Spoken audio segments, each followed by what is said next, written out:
1702 കോടി രൂപ ഇടതു സർക്കാർ പാഴാക്കി. കംട്രോളർ ആൻഡ് ഓഡിറ്റർ ജനറലിന്റെ ഓഡിറ്റ് റിപ്പോർട്ടിലാണ് മുൻ സർക്കാരിന്റെ കാലത്ത് പട്ടികജാതി വകുപ്പിൽ നടന്ന ഗുരുതര വീഴ്ചകൾ അക്കമിട്ട് നിരത്തുന്നത്.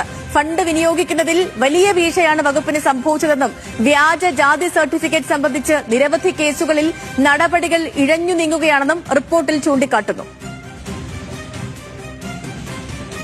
2024 ഫെബ്രുവരി 1 മുതൽ 2025 മാർച്ച് 31 വരെയുള്ള കാലയളവിലെ പട്ടികജാതി പട്ടികവർഗ വികസന വകുപ്പിന്റെ കണക്കുകളിലാണ് ഗുരുതരമായ പിഴവുകൾ ഓഡിറ്റ് റിപ്പോർട്ടിൽ ചൂണ്ടിക്കാണിച്ചിട്ടുള്ളത്. വകുപ്പിന് കീഴിലുള്ള ഫണ്ട് വിനിയോഗത്തിൽ വലിയ വീഴ്ചകളാണ് സംഭവിച്ചിരിക്കുന്നതെന്ന് C&AG ഓഡിറ്റിൽ കുറ്റപ്പെടുത്തുന്നു. SC/ST ഫണ്ടുകൾ വകമാറ്റാനോ പാഴാക്കാനോ പാടില്ല എന്ന 2006 കേന്ദ്ര മാർഗനിർദ്ദേശം നിലനിൽക്കെ 3 വർഷം കൊണ്ട് 1702 കോടി രൂപയാണ് വകുപ്പ് ചിലവാക്കാതെ പാഴാക്കി കളഞ്ഞത്.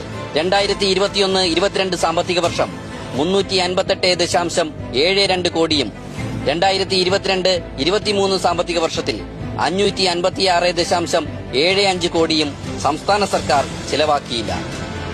2023-24 സാമ്പത്തിക വർഷത്തിലെ കണക്കുകൾ പരിശോധിക്കുമ്പോൾ ഇത് 786.54 കോടി രൂപയായി വർദ്ധിച്ചതായി ഓഡിറ്റ് റിപ്പോർട്ടിൽ ചൂണ്ടിക്കാണിക്കുന്നു. വ്യാജ ജാതി സർട്ടിഫിക്കറ്റുകളുമായി ബന്ധപ്പെട്ട കേസുകളിലെ ഉദ്യോഗസ്ഥരുടെ മെല്ലെപ്പോക്കാണ് മറ്റൊരു പ്രധാന കണ്ടെത്തൽ. കീർത്താഡ്സിന്റെ അന്വേഷണ റിപ്പോർട്ട് കാത്ത് 80 കേസുകളാണ് പട്ടികജാതി പട്ടികവർഗ വകുപ്പിൽ കെട്ടിക്കിടക്കുന്നത്.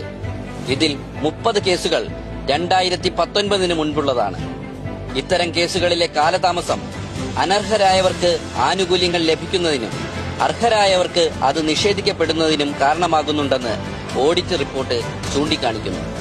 ഈ കാലയളവിൽ വകുപ്പിൽ ഇന്റേണൽ ഓഡിറ്റ് നടന്നിട്ടില്ല എന്നതും ഗവൺമെന്റ് സെക്രട്ടേറിയറ്റ് തലത്തിൽ വകുപ്പിനൊരു ഇന്റേണൽ ഓഡിറ്റ് വിഭാഗം ഇല്ലെന്നതും വീഴ്ചയുടെ ആക്കം കൂട്ടി. പട്ടികജാതി പട്ടികവർഗ വിഭാഗക്കാരുടെ സാമ്പത്തിക സാമൂഹ്യ വിദ്യാഭ്യാസ ഉന്നമനത്തിനായി കോടികളാണ് ഓരോ സാമ്പത്തിക വർഷവും കേന്ദ്ര സംസ്ഥാന സർക്കാരുകൾ അനുവദിക്കുന്നത്.